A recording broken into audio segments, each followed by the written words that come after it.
Episode 2 के starting में हम देखते हैं कि हीवन तेओ को कहती है कि मुझे तुम्हारी हेल्प चाहिए इना के कॉलेज में जाने के लिए।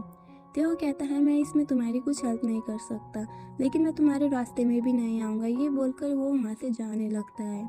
तो हीवन उसे कहती है तुम्हें ना चाहते हुए भी मेरी हेल्प करनी पड़ेगी, लेकिन तेओ बिना कुछ कहे वहाँ से चला जाता है।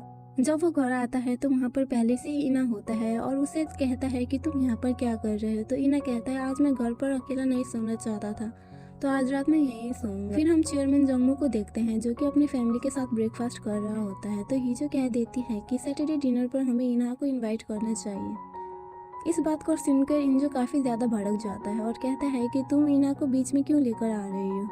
तो हीजो कहती है कि क्यों ना लेकर आऊँ, वो हमारी फैमिली है। तो इंजू कहता है हमारी फैमिली नहीं है और वो कभी भी हमारी फैमिली का मेंबर भी नहीं हो सकता है। तो इंजू की बात सुनकर चेयरमैन मिस्टर मून को कह देता है कि मुझे इन लोगों का स्केड्यूल के बारे में बताना। फिर सेक चेयरमैन के पास आती है और कहती है कि तुम उसे इनवाइट क्यों करना चाहते हो।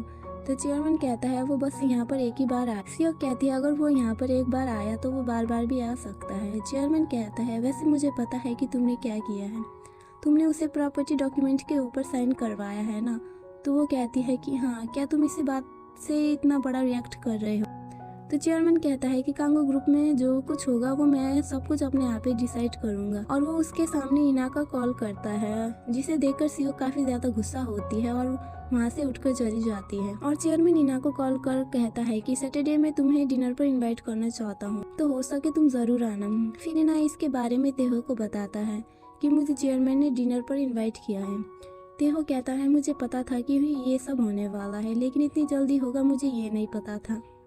और वहीं सियोक चेयरमैन को प्रॉपर्टी डॉक्यूमेंट देती है और कहती है तुम्हें इसका जो कुछ करना है तुम वो करना। और वहीं तेहो इना को कह रहा होता है जब तुम वहाँ पर डिनर पर जाओगे तो तुम्हें चेयरमैन के सामने ऐसा एक्ट करना है कि तुम्हें कुछ भी नहीं पता, एकदम इनोसेंट सा एक्ट करना है। हालांकि मुझे पता है कि तुम इनोसेंट नहीं हो, ये तुम्हारे लिए काफ़ी ज़्यादा मुश्किल होने वाला है, लेकिन तुम्हें खुद को उसके सामने इसी तरह से प्रेजेंट करना है कि तुम फ्यूचर में कभी भी लालची ना हो सको, ताकि सब वो खुद ही संभाल लेंगे। और मुझे पता है कि तुम ये कर सकते हो। फिर हम चेयरमैन को उसके सेक्रेटरी मून के साथ देखते हैं और उसे कहता है तुमने इस प्रॉपर्टी डॉक्यूमेंट के बारे में पहले से मुझे क्यों नहीं बताया। तो वो कहता है मुझे माफ़ कर दो, लेकिन मैं आपको बताने ही वाला था। फिर वो उससे पूछता है कि तुम मेरे साथ कब से काम कर रहे हो।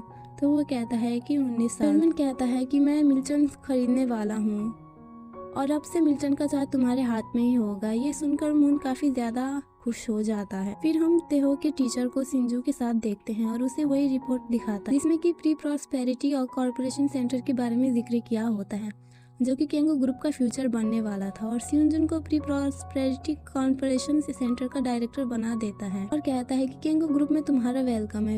हिजो तेहो को कॉल करके कहती है मैं तुम्हारे साथ डिनर करना चाहती हूँ, वैसे भी तुम्हारे हैंडसम फेस को मैं बहुत ही ज़्यादा मिस कर रही हूँ। फिर हम हिजो को एक रेस्टोरेंट में देखते हैं और वो तेहो का स्केच बना रही होती है। तभी वहाँ पर इना आता है और उसे कहती है तुम खाली हाथ ही क्यों आए। तो इना कहता है मुझे और कुछ भी लाना चाहिए था क्या तुम्हारे लिए, वैसे भी तुमने आज की क्लास मिस कर दी है तो तुम्हें मॉम से काफ़ी डांट पड़ने वाली है। तो हिजो कहती है तुम चुप रहो, मैंने मिस्टर ली को पहले ही बोल दिया है कि मॉम को कुछ भी मत बताना। और तभी वहाँ पर वेट्रेस आती है जो कि हीवन होती है और इना उसे देखकर काफ़ी चौंक जाता है। तो हिजो उससे कहती है क्या तुम इसको जानते हो। तो इना कहता है कि हाँ ये मेरी फ्रेंड है। तो वो हीवन को कहती है तुम इना के फ्रेंड को मतलब कि तेहो को भी जानती होगी। हीवन कहती है कि हाँ मैं उसे जानती हूँ। तो हिजो कहती है मुझे बिल्कुल भी पसंद नहीं है कि मेरे बंदे के आसपास कोई लड़की हो। इना उसे चुप होने के लिए कहता है। हिजो कहती है मैं तो सिर्फ मजाक कर रही थी। हीवन कहती है मुझे बिल्कुल पसंद नहीं है कि मेरे बंदे के आसपास कोई और लड़की हो। उनका ऑर्डर लेकर वहाँ से चली जाती है। फिर के बाद हिजो घर जाने लगती है और वही कहती है कि अब हम फिर कब मिलेंगे, जब तुम नेक्स्ट टाइम आओगे तो तेहो को अपने साथ लेकर आना। तो इना कहता है मुझे कुछ भी सुनाई नहीं दे रहा है और हिजो वहाँ से चली जाती है। फिर इना हीवन के पास जाता है और उससे कहता है अगर मेरी बहन की वजह से तुम्हें अनकंफर्टेबल फील हुआ तो मुझे माफ़ करना। हीवन कहती है कि नहीं, जैसे उसने मुझसे बात की मैंने भी बदले में उससे उसी तरह से बात की, इसमें सॉरी वाली कोई बात नहीं है। फिर इना कहता है तुम यहाँ से कब फ्री होगी, मैं तुम्हारा वेट करूँगा। हीवन कहती है मैंने तुमसे कहा ना कि मुझे तुम्हारे साथ डेट नहीं करना है और मेरे पास टाइम भी नहीं है। इना कहता है तुम्हें जितना टाइम चाहिए तुम ले सकती हो, मैं तुम्हारा वेट करूँगा। तो हीवन कहती है लेकिन मुझे किसी के ऊपर भरोसा नहीं है। ये बोलकर वो वहाँ से चली जाती। फिर हम तेहो को देखते हैं जो कि कंस्ट्रक्शन साइट पर काम कर रहा होता है। अब इना घर पर आता है और हीवन के बारे में सोचते हुए कहता है कि हीवन तुम्हें मेरे ऊपर भरोसा करना ही पड़ेगा। फिर अगले दिन इना हिजो से मिलने के लिए उसके घर जाता है और वहाँ पर चेयरमैन के साथ उसकी पूरी फैमिली की फोटो देख रहा होता है। तभी वहाँ पर इंजो आता है और कहता है अच्छा तो तुम आए हो, तभी मैं सोचूं यहाँ पर इतनी गंदी स्मेल कहाँ से आ रही है। तभी वहाँ पर हिजो आती है और इना से कहती है कि तुम इंजो की बात पर बुरा मत मानना, ये तो हमेशा ही ऐसा बकवास करता है। इस पर इंजो को गुस्सा आता है तो और वो हिजो के माथे पर हिट करते हुए कहने लगता है कि क्या तरीका है अपने बड़े भाई से बात करने का। इस पर हिजो को बहुत ही ज्यादा गुस्सा आता है तो वो इंजो की फिंगर पर काट देती है, जिसकी वजह से उसके फिंगर पर ब्लीडिंग होने लगती है। तभी वहाँ पर उनकी मॉम आती है और इन्हा को कहती है देखा ये सब तुम्हारे यहाँ आने से हुआ है और यही रीजन है कि तुम्हें यहाँ पर नहीं आना चाहिए। मैं उम्मीद करती हूँ कि तुम्हें मेरी बात समझ आ गई होगी। ये सुनकर इन्हा को काफी ज्यादा बुरा लगता है तो वो वहाँ से चला जाता है। फिर हम इंजो को देखते हैं, उसकी वाइफ उसे फर्स्ट एड दे रही होती है और कहती है कि ये सब हिजो हमेशा तुम्हारे साथ करती है। तो इंजो कहता है लेकिन मैं चाहता था कि मॉम इन्हा को ये यहाँ से निकाल दे। और आज जो इंसिडेंट हुआ उसके बाद से तो मॉम इना से बहुत ही ज्यादा नफरत करने लगी हो। हम इना और तेहो को देखते हैं। इना तेहो को कहता है कि मैंने अपनी अभी तक की लाइफ बिना किसी लालच के गुजारी है, लेकिन मुझे नहीं पता कि मैं आगे में कंफर्टेबल तरीके से जी पाऊंगा कि या नहीं। तेहो कहता है तुम चिंता मत करो, मैं तुम्हें परफेक्ट बना दूंगा और साथ ही उसे बताता है कि हमने जैसा सोचा था बिल्कुल वैसा ही होता है। और सिंजू मिले थे और वहीं पर प्री प्रॉस्पेरिटी कॉर्पोरेशन सेंटर पर काम कर रहे हैं। अब से हमारा प्लान स्टार्ट हो चुका है। फिर हम जंगमो को देखते हैं जो कि अपनी फैमिली के साथ डिनर कर रहा होता है। हिजो कहती है कि तुम शांति से खाना कैसे खा सकते हो जबकि इना यहाँ से कब का जा चुका है, क्या तुम्हें उसकी बिल्कुल भी फिक्र नहीं है। तो इंजू कहता है फिर तुम इना के बारे में बात करने लगी हो, ये सब कुछ तुम्हारी वजह से ही हुआ है। हिजो कहती है कि स्टार्ट तुमने किया था और वो दोनों वहाँ पर बहस करने लगते हैं। तो सियोक दोनों को चुप कराती है। जो कहती है मुझे नहीं पता था कि आप सब इतने कोल्ड हार्टेड हो, मुझे तो लगता है कि तुम सभी साइकोपैथ हो। ये बोलकर वो वहाँ से चली जाती है। तो सियोक चेयरमैन को कहती है कि मैं उसे देखकर आती हूँ और वो भी उसके पीछे जाती है और वो हिजो के पास जाते ही हिजो को थप्पड़ मार देती है और कहती है कि अब तुम बड़ी हो चुकी हो और मैं तुम्हारे बच्चों जैसी हरकत सहन नहीं कर सकती। ये बोलकर वहाँ से चली जाती है। फिर मेड उसे बताती है कि हिजो अपने रूम में नहीं है तो वो उसके रूम में देखने के लिए जाती है, वो कहीं भी नहीं मिलती और वो मेड्स को कहती है कि इसके बारे में चेयरमैन को पता नहीं चलना चाहिए। तो वो कहते हैं ठीक है। वही हम हिजो को देखते हैं जो कि घर से भाग चुकी होती है। वो सुनसान रोड पर होती है, उसे काफ़ी डर लगना लगता है तो वो तेहो को कॉल करती है और कहती है कि मैं घर से भाग चुकी हूँ। फिर तेहो हिजो के पास आता है, वो दोनों बैठे हुए हिजो कहती है कि तुमने इना को इसके बारे में नहीं बताया, उसके लिए थैंक यू। तेहो कहता है अगर तुम्हारा हो गया हो तो तुम्हें अपना घर वापस चला जाना चाहिए, लेकिन हिजो कहती है कि मैं नहीं जाऊंगी। और तभी वहाँ पर हिवन आ जाती है और वो हिजो से कहती है कि मुझे नहीं पता था कि हमारी मुलाकात फिर से होगी। हिजो उसे कहती है कि ये मेरा टीचर है तो हिवन कहती है हाँ मैं इसे जानती हूँ, हम दोनों एक ही डिपार्टमेंट में रहते हैं। और तभी वहाँ पर इना आ जाता है। उसे देखकर हिजो तेहो के ऊपर गुस्सा करने लगती है और कहती है मैंने तुम्हें मना किया था ना कि इना को ये इसके बारे में मत बताना। तो वो कहता है मैं तुम्हारा टीचर हूँ, तुम्हें क्या लगता है कि मैं तुम्हारी बातों में आ जाऊंगा? मैं तभी जाऊंगी अगर तुम भी मेरे साथ चलोगी। इना तेहो को कहता है कि मैं तुम्हें भी घर ड्रॉप कर दूंगा। तो हिवन कहती है अगर तुम इसे घर छोड़ रहे हो तो मुझे भी छोड़ देना। फिर इना उन दोनों को घर ड्रॉप कर देता है। तो हिजो कहती है क्या तुम दोनों सच में आमने सामने रहते हो, मतलब कि तुम दोनों एक दूसरे को सुबह शाम देखते होंगे। तो हिवन और तेहो उन दोनों को वह कहकर वहाँ से चले जाते हैं। तो इना हिजो से कहता है कि आखिर तुम तेहो के पीछे क्यों पड़ी हो।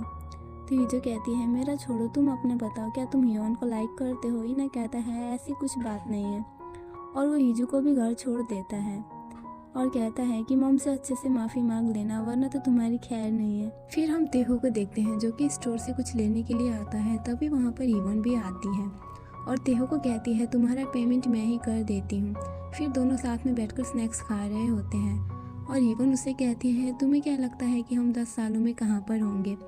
तेहो कहता है जहाँ पर तुम होना चाहती हो तुम वहीं पर होगी और जहाँ पर मैं होना चाहता हूँ मैं वहीं पर होऊंगा। हिवन कहती है तुम्हें क्या लगता है कि वहाँ पर इना भी होगा। तो वो कहता है तुम ईना को बीच में क्यों लेकर आ रही हो, और ईना की कॉलेज जाने के लिए तुम मेरा यूज़ मत करो। अगर तुम्हें ईना इतना ही ज़्यादा पसंद है तो उस पर ही फोकस करो। फिर हम हीजो को देखते हैं। उसकी मेड उसे बताती है कि आज से तुम्हें पढ़ाने के लिए न्यू मैथ टीचर आने वाला है। ये सुनकर हीजो काफ़ी ज़्यादा चौंक जाती है। फिर वो स्कूल जा रही होती है, लेकिन वहाँ रास्ते में उतर जाती है और मिस्टर ली को कहती है कि स्कूल में कॉल करके बता देना कि मैं बीमार थी, लेकिन इसके बारे में मॉम को मत बताना। और वो तेहो से मिलने के लिए उसकी यूनिवर्सिटी चली जाती है और वो उसके पीछे पीछे आ रही होती है, लेकिन तेहो उसे इग्नोर कर रहा होता है। तो हीजो कहती है मैं तुम्हें गुड बाय कहने के लिए यहाँ तक आई हूँ, ऊपर से तुम मुझे ही इग्नोर कर रहे हो। तेहो कहता है मैंने तुम्हें नहीं कहा था यहाँ पर आने के लिए। और हम देखते हैं कि वहीं पर इवोन भी होती है जो कि इन दोनों को देख रही होती है। और हीजो तेहो को कहती है मैं तुम्हें लाइक करती हूँ। तो तेहो कहता है हाँ मैं क्या करूँ। और तभी वो मिस्टर मून को कॉल करता है और कहता है आपने मुझे जो एडवांस पैसे दिए थे मैं वो आपको वापस कर दूंगा। और तेहो हीजो से कहता है एक टीचर और स्टूडेंट के बीच में कभी प्यार नहीं हो सकता है। मैं एक एम्प्लॉय हूँ और तुम मेरी बॉस हो। तो हीजो कहती है हाँ शायद मैं भूल गई थी, तुम तो मेरे पापा के पैसे के लिए काम करते हो और एक सर्वेंट और ऑनर के बीच में कभी रिलेशन नहीं हो सकता है। ये बोलकर वहाँ से चली जाती है, लेकिन वो गाड़ी में बिल्कुल बच्चों की तरह रो रही होती है क्योंकि उसे काफ़ी ज़्यादा बुरा लगता है। फिर हम तेहो को लाइब्रेरी में देखते हैं। तभी वहाँ पर हीवन आती है और कहती है मैंने तुम्हें और हीजो को साथ में देख लिया था, लेकिन तुम्हें नहीं लगता कि तुम उसके ऊपर कुछ ज़्यादा ही हार्श थे, तुम्हें इतनी रूडली वैसे बात नहीं करनी चाहिए थी। तेहो कहता है मुझे तुम्हारी एडवाइस नहीं चाहिए। ये बोलकर वो वहाँ से चला जाता है। और वहाँ पर साइड में ईना भी होता है जो कि उन दोनों की बात सुन रहा होता है। वो हीवन को जाते हुए देख रहा होता है और साथ ही कहता है कि आखिर हीवन चाहती क्या है। फिर हम हीवन की मॉम को देखते हैं जो कि एक क्लब में काम करती है। तभी वो बाहर आती है और सोच रही होती है कि मुझे पैसे चाहिए, क्या मुझे हीवन से पैसे मांग लेना चाहिए, अगर मैंने उससे पैसे मांगे तो वो मुझे मार ही डालेगी। और तभी वो देखती है कि वहाँ पर कुछ लोग बॉक्सेस लेकर आते हैं जिसमें कि पैसे होते हैं और उन बॉक्सेस को एक रूम में रख देते हैं। उनके जाने के बाद इवन की मॉम वहाँ से कुछ पैसे चोरी कर लेती है। फिर हम इवन को स्कूल में देखते हैं। तभी वहाँ पर वही आदमी आते हैं जिनके पास पैसे होते हैं और कहते हैं तुम्हारी मॉम ने हमारे पैसे चोरी किए थे तो हम तुमसे वो पैसे लेने के लिए आए हैं। तो इवन कहती है वो उसने चोरी किए हैं तो जाकर उससे पकड़ो, अगर वो नहीं मिली तो जाकर पुलिस को बताइए, बोलकर वहाँ से जाने लगती। लेकिन वो आदमी हीवन का पीछा करने लगता है तो हीवन उन्हें जाने के लिए कहती है, लेकिन एक आदमी हीवन को थप्पड़ मार देता है तो बदले में हीवन भी उसे थप्पड़ मार देती है। तो वो फिर से उसे स्लैप करने लगता है, लेकिन तभी वहाँ पर तेओ आ जाता है और उनकी फाइट होने वाली होती है। लेकिन तभी वहाँ पर सिक्योरिटी आ जाता है और वो आदमी हीवन को कहता है कि तुम्हें तो हम घर पर ही देखेंगे। ये बोलकर वो वहाँ से चले जाते हैं। तो तेहो हीवन का हाथ पकड़कर उसे क्लास में लेकर आता है और कहता है क्या तुम्हारे पास रहने के लिए ऐसी सेफ जगह है जहाँ पर तुम उन आदमियों को अवॉइड कर सकती हो। तो हीवन कहती है मैं भागना नहीं चाहती हूँ, मैं उन्हें क्यों अवॉइड करूँ, वैसे भी मैंने कुछ गलत नहीं किया है। वही ईना का फ्रेंड उसे बता देता है कि हीवन के साथ क्या क्या हुआ। ये सुनकर ईना काफी परेशान हो जाता है। वो हीवन को कॉल करता है, लेकिन हीवन उसका कॉल रिसीव नहीं करती है। भागते हुए हीवन को ढूंढ रहा होता है। तेहो घर जा रहा होता है, लेकिन फिर वो हीवन के बारे में सोचने लगता है और वो भी भागते हुए हीवन के पास जाने लगता है। हीवन क्लास से बाहर आने लगती है, लेकिन तभी वहाँ पर ईना आ जाता है। हीवन को हक कर लेता है और कहता है जब मुझे पता चला मैं बहुत ही ज्यादा परेशान हो गया था, अरे बहुत ही फिक्र हो रही थी, और वो उसे किस करने लगता है। तभी वहाँ पर तेहो भी आ जाता है जो कि उन दोनों को किस करते हुए देख लेता है। ये देखकर तेहो को बहुत ही ज़्यादा बुरा लगता है क्योंकि वो भी हीवन को लाइक करता है, लेकिन वो चुपचाप वहाँ से चला जाता है। फिर तेहो बस में होता है और बहुत ही ज़्यादा सफोकेट फील कर रहा होता है। भागते हुए हीवन के पास जाने लगता है और तभी उसके सामने हीवन आती है जिसने कि अपना सारा सामान पैक किया हुआ था। कहती है कि मैं ईना के साथ रहने के लिए जा रही हूँ, लेकिन तेहो उसका हाथ पकड़ता है और कहता है कि ईवन कहती है अगर मैं नहीं भी गई तब भी क्या ही फर्क पड़ेगा, और वैसे भी हम दोनों एक दूसरे के लिए कुछ भी नहीं है। तेहो कहता है तुमसे किसने कहा कि तुम मेरे लिए कुछ भी नहीं हो। ईवन कहती है अभी तुम जैसे रिएक्ट कर रहे हो कल तुम इस चीज़ को बहुत ही ज़्यादा रिग्रेट होने वाला है। वो कहता है कि नहीं मुझे रिग्रेट नहीं होगा। ईवन कहती है लेकिन मुझे रिग्रेट होगा, और हम दोनों अभी सेटल डाउन हो जाते हैं तो इससे कोई भी चेंज नहीं आएगा। ये बोलकर वो वहाँ से चली जाती है। फिर तेहो अपने घर आता है, वो काफ़ी परेशान होता है, लेकिन तभी उसके रूम के बाहर ईवन आ जाती है जो कि उसे रूम खोलने के लिए कह रही होती है। वो रूम का डोर ओपन नहीं कर रहा होता है और तभी उसके पास ईना का भी कॉल आ जाता है, और वहीं तेहो के डोर ना खुलने की वजह से ईवन वहाँ से चली जाती है। फिर सीन शिफ्ट होता है 5 साल बाद और हम देखते हैं कि को प्रॉस्पेरिटी कॉर्पोरेशन सेंटर की 5th एनिवर्सरी का सेलिब्रेशन किया जा रहा होता है और यहाँ पर ईना एज ए एम्प्लॉय काम करता है। तभी वहाँ पर चेयरमैन इज्जू और संजू आते हैं और इना के साथ साथ सभी एम्प्लॉय उनकी रिस्पेक्ट कर रहे होते हैं। फिर वो सभी एक रूम में आते हैं और तभी वहाँ पर तेहो आता है और डेंग चेयरमैन को बताता है कि आज आप जो स्पीच देने वाले हो वो इसी ने लिखी है। तो तेहो बताता है कि मेरा नाम तेहो है और मैं ग्लोबल लीडर ट्रेनिंग टीम पर काम करता हूँ। और तेहो और इना दोनों सोच रहे होते हैं कि हमारी गेम स्टार्ट हो चुकी है और इसी के साथ ही एपिसोड खत्म हो जाता है। सो गाइस, आपको वीडियो अच्छी लगी हो तो लाइक, शेयर एंड चैनल को सब्सक्राइब ज़रूर करना। Thank you for watching.